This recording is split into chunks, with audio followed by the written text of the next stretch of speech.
go straight to the Prime Minister in Brisbane, where he is addressing the media. Okay, ready to rock and roll? Thumbs up, folks. Well, it's great to be here with Deputy Prime Minister Anthony Albanese, and welcome to Brizzy, and to our candidate for the federal seat of Brisbane, Fiona McNamara.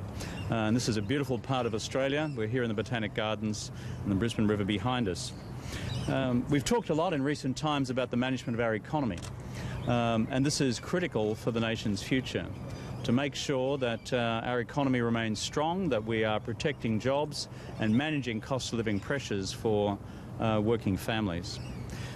The truth is that we face new economic challenges with the end of the mining boom, and that means that we've got to ensure in the future we have a new way of not having all our eggs in one basket, a new way of diversifying the economy, broadening the economic base, building new industries, and driving that through a new national competitiveness agenda.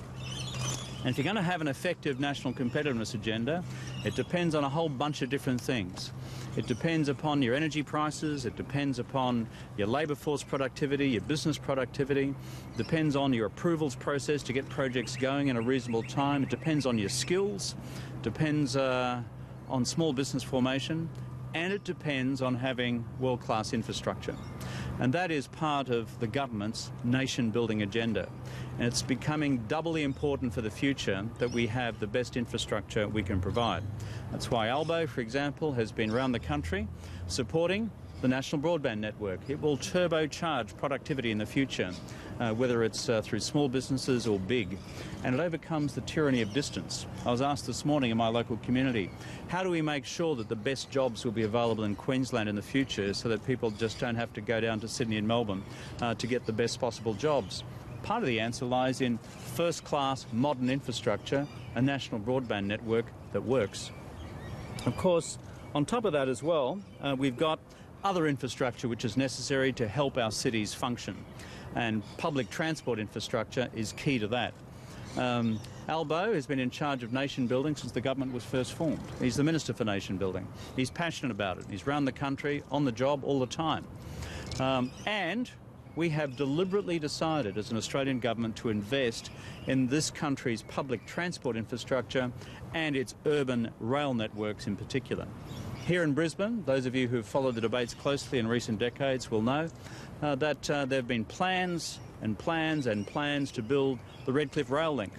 This government's making that happen after decades and decades and decades of nothing ever happening. But we're also looking at the actual future of the inner city rail network as well, and that's why we put forward Cross River Rail, a really important project for the future. It's about making sure that people can get to the city and back in a reasonable stretch of time so that they can attend to their family responsibilities but also get to their place of work. And this is a great project. It's a great project because of what it does for transport needs. It's a great project for what it does also for the needs of our businesses located in the city, but it's a great project also for the environment and a terrific project when it comes to the impact on jobs. This project alone... All right, that is where we will leave Prime Minister Kevin Rudd addressing the media in Brisbane there.